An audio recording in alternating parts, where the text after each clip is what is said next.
જો તમારે ભૂગર્ભ ગટર યોજનાની રાજ્યની નહીં પરંતુ દેશની બેસ્ટ કામગીરી જોવી હોય તો તમારે અરવલ્લીના મોડાસાની મુલાકાત લેવી જોઈએ. અહીં એજન્સીના ભણેલા ગણેલા કોન્ટ્રાક્ટરે એવો વિકલ્પ શોધી કાઢ્યો છે કે આવનારા દિવસોમાં કોઈપણ બાંધકામ કરવા માટે લોખંડના સળિયાનો નહીં પરંતુ લાકડાના પાટિયાનો ઉપયોગ થઈ શકે છે.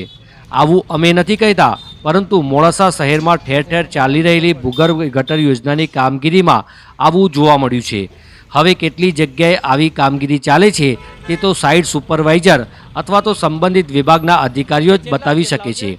આ દ્રશ્યો મોડાસાના ધુણાઈ રોડ પર આવેલી નીલકંઠ સોસાયટીના છે.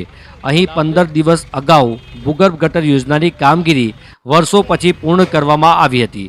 જોકે 7 ઓગસ્ટના રોજ એક ડમ્પર આવ્યું અને ગટરમાં ઉતરી પડ્યું. વાત એટલેથી નથી અટકતી. જ્યારે ગટરે કડા કરી તો ખબર પડી કે અહીં સ્લેબ ભરવા માટે લોખંડના સળિયા કરતાં વધારે લાકડાના પાટિયાનો ઉપયોગ વધારે કર્યો હતો. હવે બોલો, આને ભ્રષ્ટાચાર ન કહેવાય તો શું કહેવાય?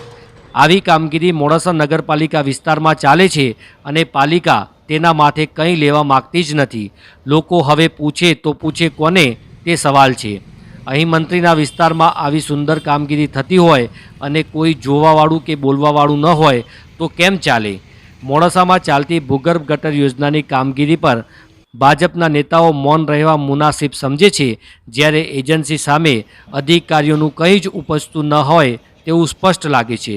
નેતાઓ અને અધિકારીઓના કારણે ટેક્સ ભરતી પ્રજાનો મરો થાય છે. જય અમીન સાથે અંકિત ચૌહાણ, મેરા ગુજરાત, અરવલ્લી.